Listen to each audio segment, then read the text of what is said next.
We'll start with one story. एक आदमी था, स्टोरी है, कोई रियल लाइफ नहीं है, ठीक है। एक आदमी था जिसका किसी एक्सीडेंट के वजह से लेफ्ट आर्म कट गया, ठीक है। ही वाज हैंडीकैप्ड और उसका एक ड्रीम था बचपन से कि वो बॉक्सिंग में गोल्ड मेडल जीते और बहुत हाइट्स पे जाए। बट अनफॉर्चुनेटली एक एक्सीडेंट हुआ, उनका लेफ्ट आर्म कट गया। अब बगैर लेफ्ट आर्म के, without left arm, it is impossible कि आप ऐसा कोई फिजिकल एक्टिविटी कर पाए, ठीक है। वो कई सारे कोच के पास गए और हर कोच उनको ये बात बोल करके रिजेक्ट कर देता था कि you don't have your left arm, तो it's not possible for you to opt for that career, तो आप कुछ और करियर ऑप्ट करो, आप स्पोर्ट्स में दिमाग नहीं लगाओ। Ultimately he found a coach जो उनको एक्सेप्ट कर लिया कि ठीक है, आप मेरे यहाँ आइए, आई एम ट्रेनिंग, ओके।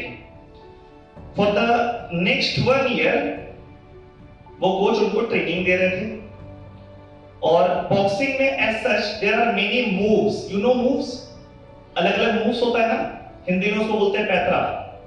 अलग अलग मूव्स, कुछ मूव्स डिफेंसिव होता है, कुछ मूव्स अटैकिंग होता है, ठीक है। तो उनको ना सिर्फ 2 या 3 मूव सिखाए वो, आउट ऑफ 20-25 मूव्स उनको सिर्फ 2 या 3 मूव सिखा रहे थे वो पूरे साल भर।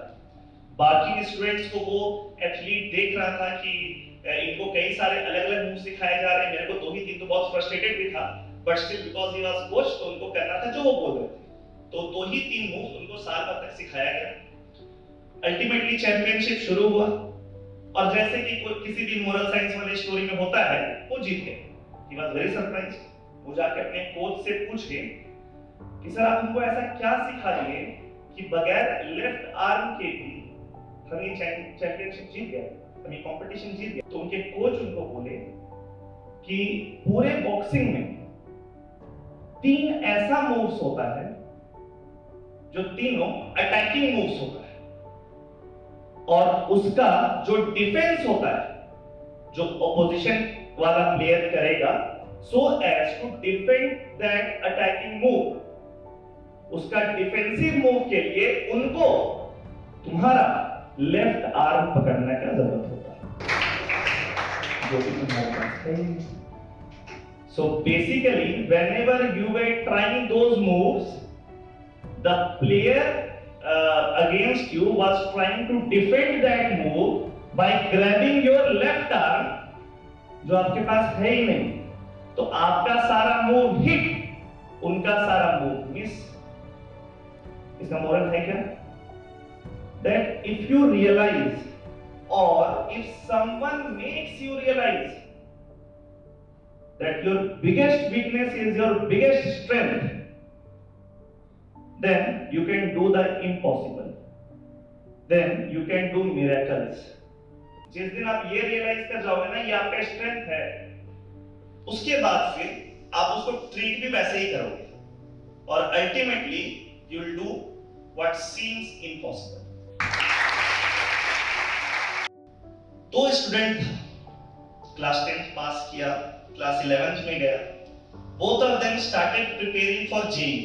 दोनों को जेई का प्रिपरेशन मुश्किल लग रहा था, जो कि है, ऐसा नहीं कि उनको लग रहा था, प्रिपरेशन मुश्किल है। 2-3 महीने बीत गए, पढ़ाई बहुत मुश्किल लग रहा है, समझ में नहीं आ रहा है, कॉन्सेप्ट क्लियर नहीं हो रहा है, न्यूमेरिकल्स बनाने के लिए बैठ रहा है, नंबर ऑफ क्वेश्चंस बहुत ज्यादा है, ठीक है। दिन भर पढ़ना पड़ रहा है और इंटरेस्ट भी नहीं आ रहा है, ऐसा काम करना पड़ रहा है जो काम बोरिंग है, which is not interesting, ठीक है। अब एक दिन दोनों के सामने भगवान प्रकट हुए और वो लोग से पूछे, एक से पूछे कि यू हैव 2 ऑप्शंस, जेई के एग्जाम में फिजिक्स केमिस्ट्री मैथ्स आए, दूसरा ऑप्शन जेई के एग्जाम में एक गेम आए। फेमस गेम कौन सा सब खेलते हैं? पबजी है। पीसीएम आए एक ऑप्शन, और दूसरा ऑप्शन है कि एग्जाम में क्या है? पबजी है। यानी कि एग्जाम में जाएंगे बच्चे, सारे बच्चे पबजी खेलेंगे, जो सबसे आगे वो आईटी। एक स्टूडेंट था जो चुना कि यार गेम खेलना है, पबजी आए जेई में, आई चूज दैट। और दूसरा स्टूडेंट था, ऑब्वियसली कॉन्ट्रास्ट रहेगा तो स्टोरी बनेगा, तो दूसरा स्टूडेंट चुना कि नहीं मेरे को तो पढ़ाई करना है, एग्जाम में पीसीएम है, ठीक। नेक्स्ट 2 इयर्स तक उसमें से एक बच्चा वो पढ़ाई कर रहा था physics chemistry maths, he was not liking it but he had to no other option, चुन लिया था। दूसरा जो है वो पूरा 2 साल तक मजा में गेम खेला कि अब तो लॉटरी निकल गया, पबजी खेल रहे हैं, दिन भर घर में कोई मना भी नहीं कर रहा। वो 2 साल तक गेम खेला, वो 2 साल तक पढ़ाई की। 2 साल के बाद एग्जाम का समय आया। Let's say student A chose studies and student B chose PUBG, या कोई भी आपका फेवरेट गेम जो भी हो। सोच के बताओ जेई का एग्जाम दोनों में से किसके लिए इजियर होगा? एग्जाम जब हुआ ना, जेई का exam was much tougher for student B. It was not for student A.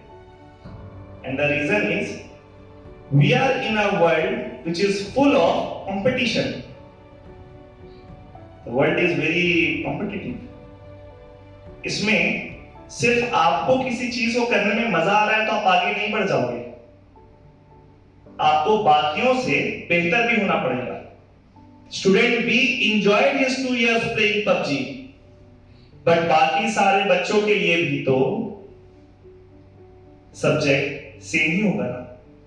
तो 2 साल अगर ये बच्चा पबजी खेला है तो उसके कॉम्पिटिटर्स भी तो पबजी खेले होंगे। अगर ये एंजॉय किया है खेलने में तो बाकी लोग तो एंजॉय किया होगा। अगर ये 10 घंटा खेल के नहीं थका है तो बाकी 12 घंटा खेल के भी नहीं थका होगा। तो ultimately level of competition it increases because the subject is interesting. Are you getting what I'm saying? Because the subject is very interesting, it is a video game that you prefer to play, so the competition becomes very tough. The bar rises because all the students that went there to appear for the examination, all are well prepared. All are well prepared because the subject was interesting. But what happens when you study PCM is not interesting. Studies are not interesting. And it is a blessing in disguise. JEE का preparation करना normally एक बात चल रहा होता है that it is not easy. I am saying it's good that it is not easy. अभी competition इसलिए कम है क्योंकि बाबू जो 10 लाख बच्चे प्रिपरेशन कर रहे हैं ना, जो एग्जाम देंगे उसमें से वेल प्रिपेयर्ड स्टूडेंट्स 1 लाख ही है, क्योंकि 9 लाख बच्चे उस नॉन इंटरेस्टिंग वाले टॉपिक की वजह से बहुत पहले ही छोड़ चुके हैं। They are just appearing for the examination. They are not in the competition. I am motivating you to compete. आप ये नहीं सोचो 10 लाख बच्चे 10,000 सीटें कैसे होगा मेरा। आप ये सोचो उसमें 9 लाख बच्चे बाबू सिर्फ एग्जाम दे रहे हैं, सिर्फ एग्जाम दे रहे हैं। They are not well prepared. I remember when I gave JEE का एग्जाम in 2007, पता है हम बैठ के एग्जाम दे रहे थे, मेरे बगल में एक लड़का बैठा हुआ था, उसको कुछ नहीं आता था, वो पूरे टाइम मेरा पेपर देख रहा था, मेरा OMR शीट देख रहा था और मेरे क्वेश्चन में देखा, जैसे क्वेश्चन नंबर 2 में आई पार्ट ऑप्शन बी, वो अपने ऊपर में बी लगाने लग गया, वो देख देख करके बगल में, ठीक है। आफ्टर हाफ एन आवर ऐसा नहीं कि किसी टीचर को कंप्लेन कर दिए, हम उसको बोले कि सुनो कि तुम गलत मार्क कर रहे हो, अलग अलग सेट का पेपर है, क्वेश्चन देख के मार्क करो, कम से कम कुछ तो नंबर लेकर के आओ। उसको एक भी क्वेश्चन नहीं आया था। आप जिस चीज को लेकर के थोड़ा डीमोटिवेटेड हैं कि सर मेरे को बहुत देर पढ़ाई करने का मन नहीं करता है, हम पढ़ने बैठते हैं बड़ा मोनोटोनस लगता है, इंटरेस्ट नहीं आता है, नींद आने लग जाता है, यही तो उसका खासियत है जिसके वजह से आगे चल के कंपटीशन इजी होने वाला है।